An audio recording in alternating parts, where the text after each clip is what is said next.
My name is Mia Carson, and 6 months ago, I had everything. A penthouse overlooking Central Park, a closet full of designer clothes, and a husband who made me feel like the luckiest woman alive. Today, I'm writing this while sitting on a park bench, wearing the same torn jacket I've had for weeks, with exactly 3.47 in my pocket. 6 months ago, I also thought I knew who I was. I was wrong about everything. The morning my life ended, I woke up in silk sheets that cost more than most people's rent. The sun was streaming through floor to ceiling windows, casting gold across the marble floors of our penthouse. David was already dressed for work, adjusting his Armani tie in the mirror. "Morning, beautiful," he said, kissing my forehead with that perfect smile that had made me fall in love with him 3 years ago.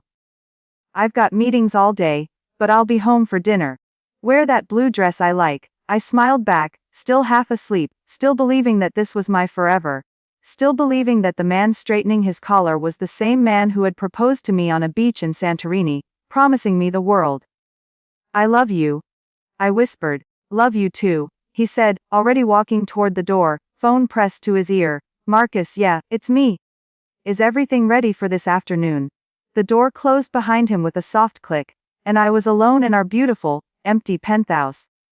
I should have paid attention to that phone call. I should have wondered why David had been taking so many calls lately. Why he'd been working late every night for the past month. Why he'd been asking me strange questions about my family, my past, my father's business. But I was too busy being the perfect wife. Too busy planning dinner parties and charity galas. Too busy living in the bubble he'd created for me, where I was safe and loved and completely, utterly naive. The first sign something was wrong came at 2:47 p.m. I remember the exact time because I was watching the news while waiting for our housekeeper, Maria, to arrive. There was a story about real estate fraud in Manhattan. Something about forged documents and identity theft. I barely paid attention until I heard my maiden name. The investigation centers around properties originally owned by the Carson family estate. Sources say the fraud involves millions of dollars in stolen assets, with victims unaware their identities were being used to transfer ownership. The remote slipped from my hands. Carson, my father's name, my name, before I became Mia Brennan. My father, Thomas Carson, had died in a car accident when I was 19. He'd left me everything, the real estate empire he'd built from nothing, properties across Manhattan, Brooklyn, Queens, but I was young and overwhelmed. David had helped me put everything into a trust, handled all the paperwork, made sure I never had to worry about the business side of things. "You're too pure for all that corporate ugliness," he'd always said. "Let me protect you from it." I grabbed my laptop and started searching. Carson Properties, Carson Real Estate Holdings, Carson Family Trust. Nothing. Every website, every business listing, every public record gone, as if Thomas Carson had never existed. As if I had never inherited anything. As if the 23 properties my father had owned, the buildings that generated millions in rental income, had simply vanished. My hands were shaking as I called David. "David, I need to ask you something about the trust." "Maya, I'm in a meeting, can this wait?" "No, it can't wait. I just saw something on the news about Carson Properties and..." The line went dead. I stared at my phone, my heart hammering against my ribs. David never hung up on me. Never. In 3 years of marriage, he had never once cut me off like that. I tried calling again, straight to voicemail. That's when I heard the key in the lock. But it wasn't David. It was a man I'd never seen before, tall, broad-shouldered, wearing a police uniform. Behind him were 2 other officers and a woman in a business suit carrying a briefcase. "Mrs. Brennan," the first officer said. "I'm Officer Rodriguez. We have a court order to conduct a wellness check. We've received reports that you may be experiencing a mental health crisis." What? I stood up, clutching my laptop. Reported what? The woman in the suit stepped forward. "Mrs. Brennan, I'm Dr. Sarah Chen, a court-appointed psychiatrist. Your husband contacted us this morning. He's concerned about your behavior. He says you've been having delusions about owning property that doesn't exist, claiming to be someone you're not." Delusions. The word hit me like a physical blow. "What are you talking about? I am Mia Carson. My father owned Carson Properties. I inherited..." "Mrs. Brennan," Dr. Chen interrupted gently, "there is no Carson Properties. There never was. Your husband showed us the documents. You're Mia Brennan, daughter of Frank and Linda Brennan from Queens. Your father worked construction. He died 3 years ago in a workplace accident, not a car accident. You met your husband at a grief counseling group. The room started spinning. That's not true. That's not. David, where is David? Your husband is at work, Officer Rodriguez said. He asked us to bring you in for evaluation. He's worried you're going to hurt yourself. Hurt myself. I would never. I stopped, looking at their faces. They weren't here to listen to me. They were here to take me away. Mrs. Brennan, we need you to come with us. Voluntarily, if possible. No? I backed toward the windows. No. This is wrong. This is all wrong. David will explain when he gets home. He'll tell you who I really am. Dr. Chen opened her briefcase and pulled out a stack of papers. These are your medical records, Mrs. Brennan. You've been seeing Dr. Patricia Mills for severe dissociative episodes and delusional thinking. According to these notes, you've been living in an elaborate fantasy about being wealthy, about inheriting property from a fictional father. Your husband has been trying to help you face reality. She handed me the papers. My name was on them, Mia Brennan, patient ID number, doctor's notes in clean, clinical handwriting. A patient continues to insist on false identity, claims to be Maya Carson, daughter of deceased real estate mogul, shows no recognition of actual family history. Husband reports patient becomes agitated when confronted with facts. Recommend continued therapy and possible medication. This isn't real, I whispered. I never saw this doctor. I never. The appointments are all documented, Dr. Chen said. Your husband brought you to every session. I stared at the papers, trying to remember. Had David taken me to appointments? There were gaps in my memory. Afternoons when I'd felt drowsy. Days when David said I'd been resting. But I couldn't quite recall what we'd done. I need to see David, I said. I need to talk to my husband. That's not possible right now, Officer Rodriguez said. He's requested a temporary restraining order. For his own safety and yours. Restraining order. I felt like I was falling, like the floor was dropping away beneath my feet. David requested. No, that's not possible. He loves me. We're married. Dr. Chen's voice was soft, pitying. Mrs. Brennan, you and David were never married. You've been living in his guest apartment for the past 6 months. He's been trying to help you, but your condition has been worsening. Last week, you threatened him with a kitchen knife when he tried to show you your real identification. No. The word came out as a sob.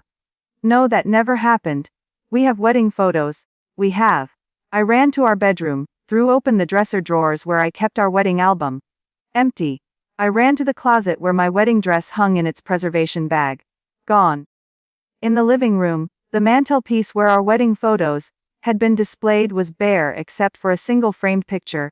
David with a woman I didn't recognize. Both of them smiling on what looked like their wedding day. The woman had dark hair like mine, a similar build, but it wasn't me. I had never seen her before in my life. Who is that? I whispered, pointing at the photo. That's David and his wife, Jennifer, Dr. Chen said. His actual wife. They've been married for 5 years. I sank to my knees on the marble floor, still staring at the photo. The woman was wearing the blue dress David had asked me to wear tonight. The blue dress that was hanging in what I thought was my closet. Mrs. Brennan, we need to go now, Officer Rodriguez said. You can't stay here anymore. They let me pack one bag. One bag for a life that apparently wasn't mine. As I stuffed clothes into a duffel bag, clothes I suddenly wasn't sure belonged to me, I found a letter on the nightstand. My name was on it, in David's handwriting. Maya, I'm sorry it had to end this way. I tried to help you, but you're getting worse. The doctors say you need professional care. The kind I can't give you. You're a good person, but you're sick. I hope someday you'll understand that everything I did was to protect you. The restraining order is temporary. When you're better, we can talk. Take care of yourself. David, P.S. I've left some money in your account. It should be enough for a fresh start. The letter was dated 3 days ago. While I'd been planning dinner parties and picking out wine pairings, David had been planning my exit from his life. They took me to Bellevue. I spent 72 hours in a psychiatric hold, answering the same questions over and over again. What's your name? Mia Carson. What's your father's name? Thomas Carson. What year did he die? 2018. Mrs. Brennan, we've been over this. Your father's name was Frank. He died in 2020, but I couldn't make my brain accept it. I remembered my father, tall, silver-haired, smelling like expensive cologne and coffee. I remembered his office. The mahogany desk, the pictures on the wall of all the buildings he owned. I remembered the lawyer reading his will, explaining about the trust, about the properties I'd inherited. Trauma can create false memories, Dr. Chen explained during one of our sessions. Sometimes, when reality is too painful to accept, our minds create a more comfortable narrative. Your real father's death was sudden and traumatic. You've created this elaborate fantasy about inheriting wealth, because the truth that you're alone in the world with no safety net is too frightening to face. But David, I said, David knew my father, he helped me with the trust documents. David met you at a grief counseling group. You told him about your fantasy. And he played along because he was trying to be kind. But when you started living in his apartment, when you started acting like you owned property you'd never possessed, he realized you needed professional help. After 3 days they released me. David's kindness had extended to a prepaid room at a budget motel for 1 week and $500 in cash. The restraining order meant I couldn't go back to the penthouse, couldn't contact him, couldn't even try to collect the rest of my things. I sat in that motel room for 7 days, staring at the water-stained ceiling, trying to figure out what was real and what was fantasy. Did I imagine my childhood in the Upper East Side townhouse? Did I imagine the private schools, the family vacations to Europe, the trust fund that had paid for my college education? But if it was all fake, how had I paid for Columbia? How had I afforded the clothes, the lifestyle, the confidence of someone who'd never worried about money? On day 8, I was evicted from the motel. The $500 was gone, spent on food, and a desperate attempt to hire a private investigator, who told me there was no record of Thomas Carson ever owning property in Manhattan. That night, I slept in Penn Station. The next night, in Central Park. For 6 months, I've been living on the streets of the city, where I thought I owned 23 buildings. I've learned which subway grates stay warm in winter, which shelters have the shortest lines, which restaurants throw away food that's still edible. I've also learned how invisible you become once you don't have an address. How people look through you like you're made of glass. How quickly you stop being a person and start being a problem. But I never stopped believing that something was wrong. That the story David and Dr. Chen had told me didn't add up. That somewhere in the maze of lies and false documents, there was a truth they didn't want me to find. 3 months ago, I met Harold. I was digging through a dumpster behind a law firm in Midtown, looking for anything useful, when I heard a voice behind me. Miss, are you all right? I turned around expecting to see security, ready to run. Instead, I saw a man in his 60s, wearing a suit that had seen better days but was still clean and pressed. His hair was gray, his face kind but tired, and he was looking at me with concern, not disgust. I'm fine, I said automatically. No, you're not. He pulled a business card from his pocket. Harold Reeves, formerly of Reeves and Associates. I used to work in that building. Been coming back here every day for 3 months, hoping to catch the partners who fired me. But that's not your problem. You look hungry. He was right. I was always hungry. There's a diner around the corner, Harold said. Let me buy you lunch. No strings attached. Just one human being helping another. I almost said no. I'd learned not to trust kindness from strangers. But something about Harold's manner, the way he spoke to me like I was still a person, made me nod. Over coffee and a sandwich, the first hot meal I'd had in weeks, Harold told me his story. He'd been a forensic accountant for 30 years, specializing in real estate fraud and identity theft. 6 months ago, he'd discovered that his own law firm was involved in a massive scheme to steal properties from vulnerable owners. When he tried to blow the whistle, they fired him and made sure he'd never work in the industry again. They destroyed my reputation, he said. Spread rumors that I was embezzling client funds. No one will hire me now. My wife left me, lost my house last month. I stared at him. 6 months ago. Yeah. Why? That's when my life fell apart too. Harold's eyes sharpened.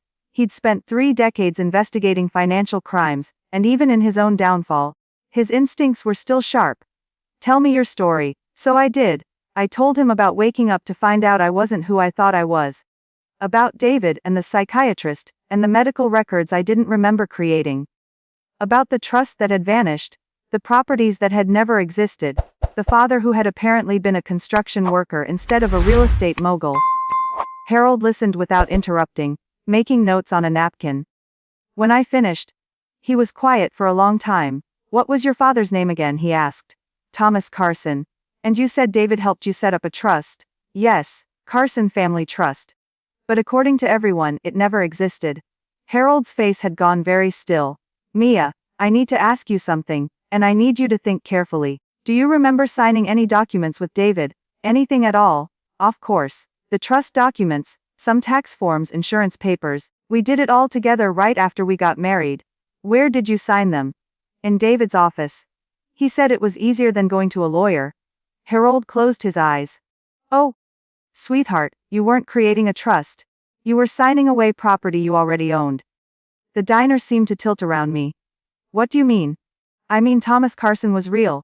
Carson Properties was real. And David Brennan has been systematically stealing from you for 3 years. Harold opened his laptop, an old, battered thing he'd managed to keep when they fired him. His fingers flew over the keyboard. Here, he said, turning the screen toward me. Thomas Carson, died 2018, survived by daughter Mia Carson. Estate valued at $47 million, including 23 commercial and residential properties in Manhattan. I stared at the screen. There was my father's obituary, complete with a photo that looked exactly like the man I remembered. There was my name, listed as his sole heir. But how? David's good, Harold said grimly. Very good. He's been using forged documents to transfer your properties into shell companies, then selling them. The Carson Family Trust you thought you were creating. That was actually you signing over power of attorney and property deeds. Every time you trusted him to handle boring legal stuff, you were giving him another piece of your inheritance. My hands were shaking so badly, I could barely hold the coffee cup. The psychiatrist was probably paid to create fake medical records. The story about you being delusional, about your father being a construction worker, all of it was designed to make you doubt your own memory, your own reality. Classic gaslighting. But on a professional level. But I lived with him. We were married. Harold shook his head. I'm betting you were never legally married. David's married to someone else, the woman in the photo. You were probably living in a property he stole from you, playing house while he systematically looted your inheritance. I felt sick. Everything I'd believed about my life, my marriage, my reality, all of it had been a lie designed to steal from me. How much? I whispered. Harold's fingers moved over the keyboard again. According to public records, David Brennan and his various shell companies have sold 19 of your 23 properties over the past 2 years. Conservative estimate. He's stolen about $38 million from you. $38 million. While I'd been sleeping in doorways and digging through dumpsters, my own husband had been living off the money he'd stolen from me. There are still 4 properties he hasn't sold yet, Harold continued, including a commercial building in Soho that's worth about $12 million on its own. Can we stop him? Harold's expression was grim. We can try. But it won't be easy. He's covered his tracks well, and he has resources we don't. Plus, there's the matter of proving you're mentally competent. After 6 months of being homeless, any lawyer he hires will argue that you're the delusional woman described in those fake medical records. So what do I do? Harold closed the laptop. We'll build a case, quietly, carefully, and we pray that David gets greedy enough to make a mistake. For the next 3 months, Harold and I became an unlikely team.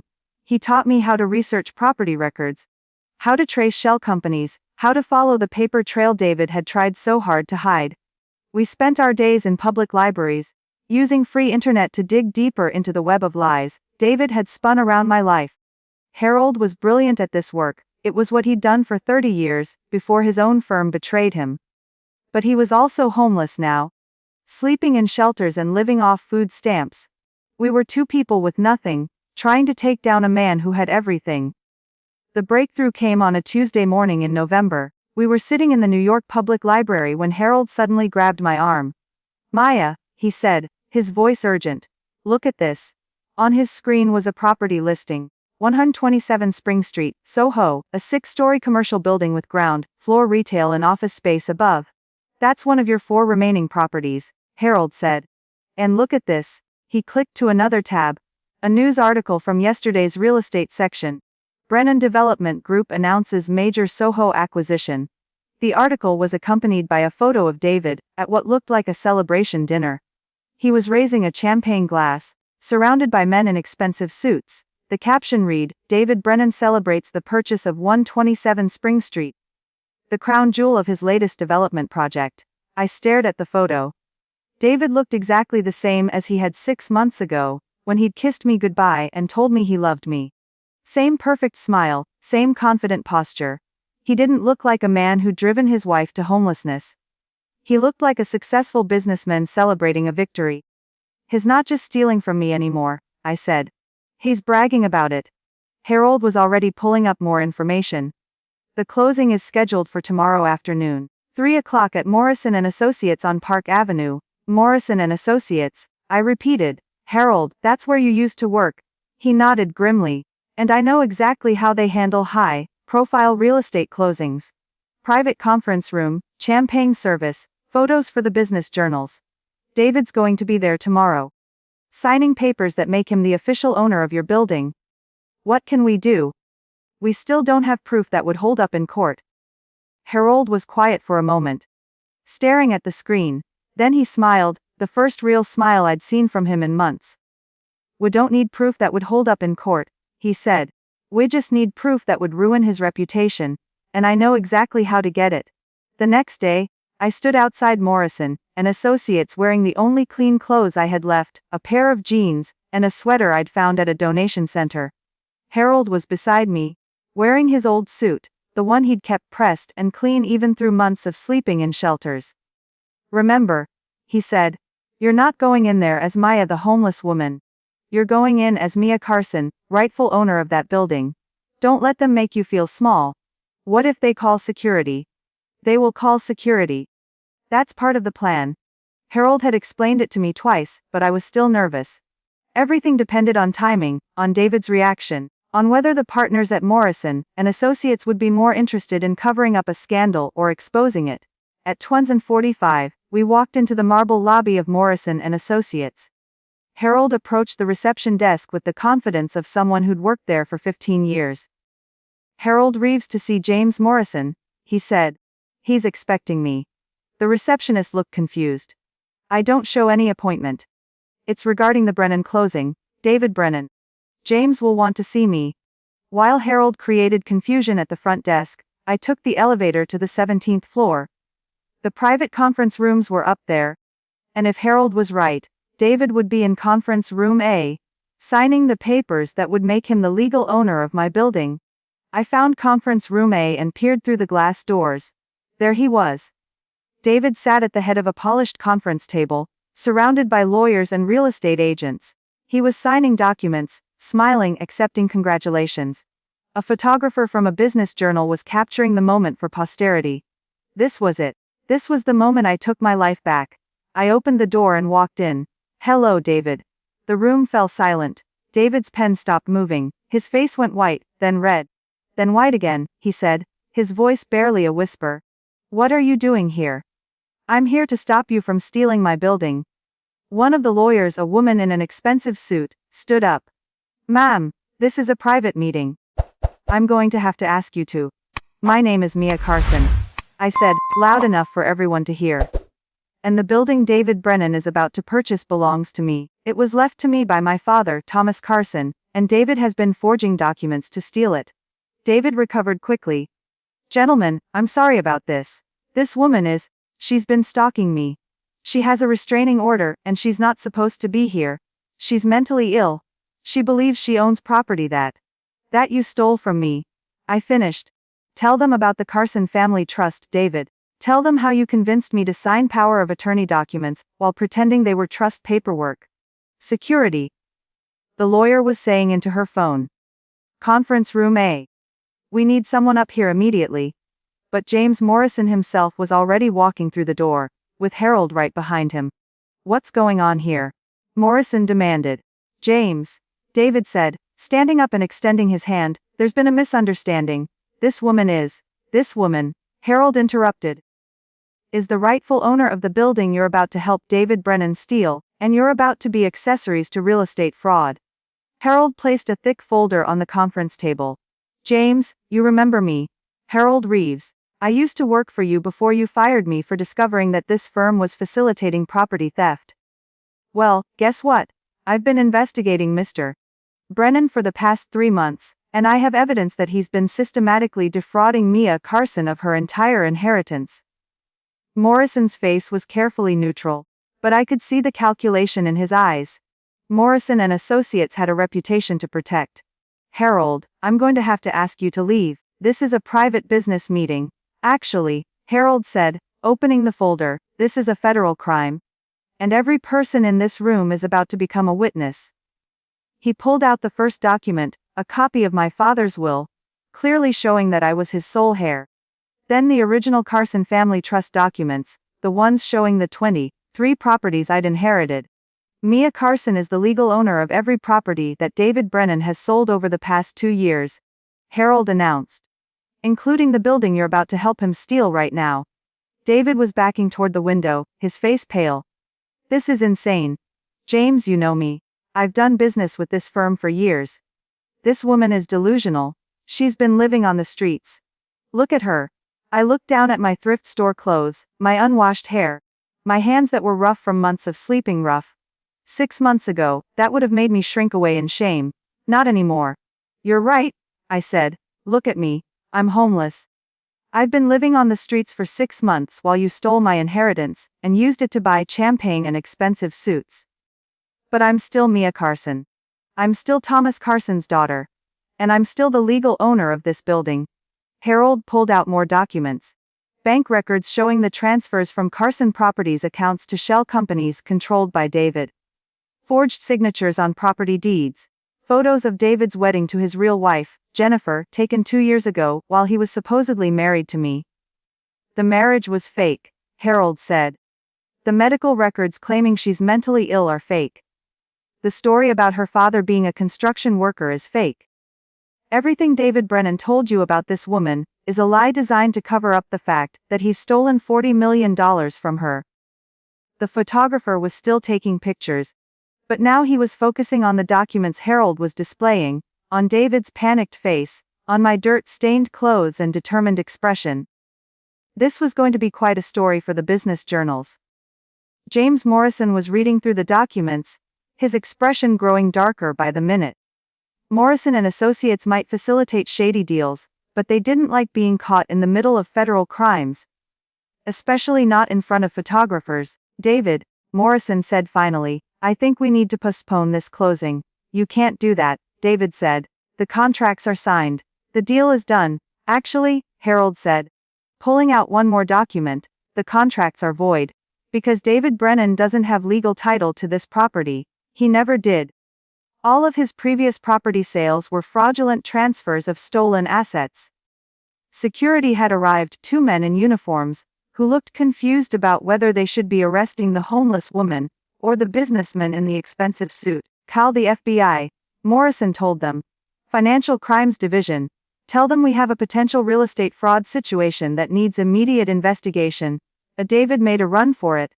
He actually tried to escape through the conference room, pushing past the security guards and heading for the stairs. But Harold had spent months learning David's patterns, his habits, his weaknesses. He knew David would run. The FBI was already in the lobby. I watched from the 17th floor window as David was arrested in the marble lobby of Morrison and Associates. The same lobby where he'd walked in an hour earlier as a successful businessman, was where he got handcuffed and read his rights.